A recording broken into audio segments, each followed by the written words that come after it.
करणे पाखंड खंडन हेची आम्हा करणे काम बीज वाढवावे नाम. तुकोबारायांचा 4 चरणातला अभंग आहे आणि 4ही चरणामध्ये खूप विलक्षण पद्धतीने तुकोबाराय जे आपल्याला सांगतात ते आपल्याला आज इथे साठवायचं. विशेष म्हणजे माझ्या आयुष्यातलं पहिलं कीर्तन आहे, त्यामुळं तुम्ही सगळ्या मायबापांनी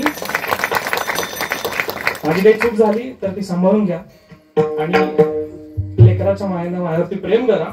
जेवढा काही मला मतितार्थ समजला या अभंगाचा तो मी तुमच्या समोर मांडण्याचा 100% प्रयत्न करीन. आणि विशेष म्हणजे ज्या 2 युगपुरुषांना मी माझ्या जन्मल्यापासून पुजतो ते छत्रपती शिवराय आणि छत्रपती संभाजी महाराज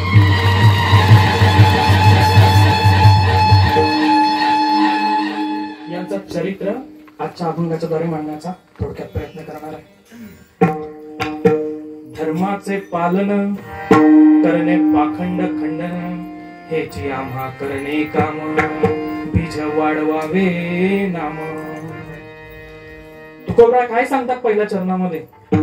धर्माचे पालन करणे. धर्माचं पालन करणे म्हणजे काय करणं हे आपल्याला समजलं तर खऱ्या अर्थानं आपल्या संस्कृतीला आपल्या सभ्यतेला आपण पुढे नेऊ शकतो. धर्म हा तो खरा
वर्षाच्या या सनातन सभ्यतेमध्ये अशी कितीतरी उदाहरणं आपल्या समोर मांडता येतील ज्यांनी धर्माचं पालन केलेलं आहे आणि त्याचबरोबर आपल्या धर्माचं रक्षण सुद्धा झालेलं आहे. आणि म्हणूनच असे काही दृष्टांत मला तुकोबारायांनी दाखवलेले आहेत आणि ते तुमच्या समोर मी मांडणार आहे. धर्माचे पालन करणे म्हणजे नक्की काय करणे हे आपल्याला समजलं तर आपण खऱ्या अर्थानं आपण सनातन धर्मी असल्याचा अभिमान आपल्या उरामध्ये बाळगू शकतो. भारतवर्षामध्ये असे काही धर्म आहेत ते त्यांच्या लेकराबाळांना शिकवतात. समोर जर काफिर आला तर हातामध्ये दगड घेऊन त्याच्या डोक्यामध्ये टाकतात. अख्ख्या पूर्ण विश्वामध्ये असा एकही धर्म नाहीये जो हे सांगतो हातामध्ये फुलं घेऊन दुसऱ्यांच्या अंगावरती टाका. ते फक्त सनातन धर्मात शिकवलं जातं आणि म्हणूनच अशा महान संस्कृतीमध्ये आणि महान सभ्यतेमध्ये आपण जन्माला आलोय. म्हणूनच आपण खऱ्या अर्थानं भारतवर्षाचे पाईक आहोत आणि म्हणूनच आपल्याला आपल्या डोक्यावरती दिलेलं आपल्या पूर्वजांनी हे काही कार्य करून दिलेलं आहे तेच आपल्याला पुढच्या पिढीमध्ये प्रविष्ट करायचं. आणि म्हणूनच धर्माचं पालन केल्यामुळे काय होईल हे तुकोबाराय त्यांच्या अभंगामध्ये सांगतात. काय करायचंय? धर्माचे पालन करणे पाखंड खंडन. पाखंड खंडन करणे म्हणजे काय करणे बघा. आपल्या समग्र विश्वामध्ये आपल्या आजूबाजूला असे बरीच मंडळी भेटतात जी खऱ्या अर्थानं आपल्याला अभिमान वाटावा असं कार्य करतात. आणि काही लोक अशी असतात की आपले नातलग असून त्यांच्या जवळ जाण्याचा आपल्याला मोह सुद्धा होत नाही. अशी कुकर्म करतात. ही कुकर्म कशी आहेत? पाखंड वृत्ती ठेवून मनामध्ये एक भाव ठेवून आपल्याकडे जसं म्हणलं जातं हत्तीचे 2 दात असतात. खायचा दात एक आणि दाखवायचा दात एक. अशा वृत्तीची माणसं आपल्या समाजात असतात. अशा पाखंड वृत्तीच्या लोकांपासून आपण लांब राहायचं. बऱ्याच लोकांनी आपल्याला असं सांगितलेलं आहे की या भारतवर्षाला, या सनातन धर्माला बाहेरच्या लोकांकडून धोका नाहीये, आपल्याच इथल्या सनातनी धर्मियांकडून धोका आहे.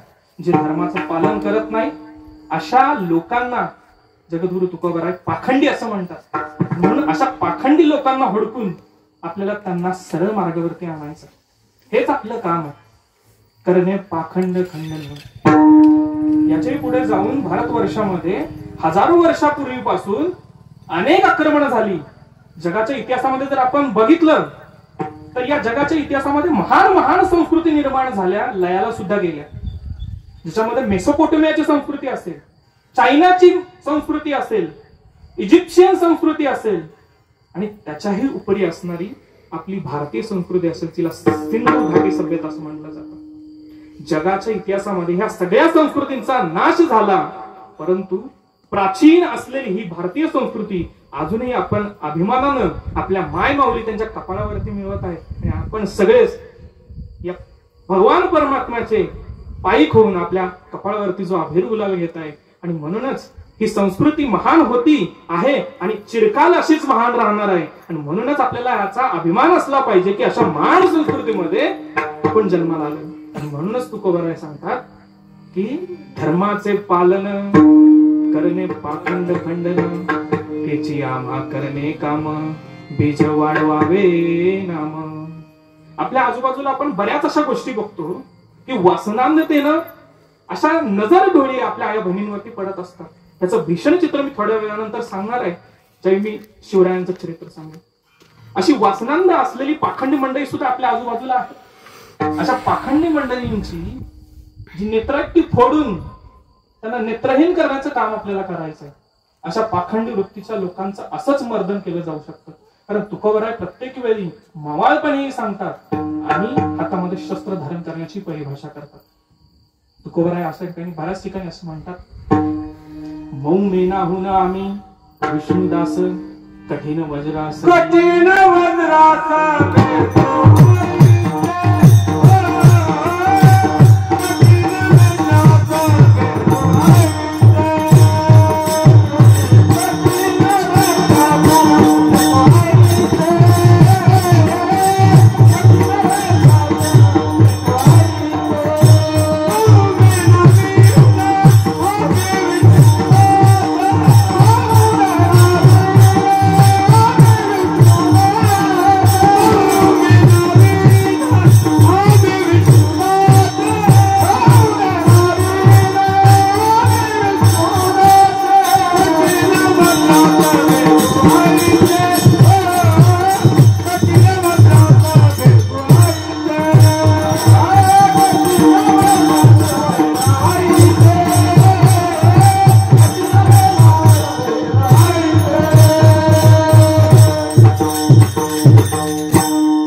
वज्रासही भेदू वैसे, मऊ मेनाहून आम्ही विष्णुदास कठीण वज्रासही भेदू वैसे, भले तरी देऊ कासेची लंगोटी, नाठाळाच्या माथी हाणू काठी.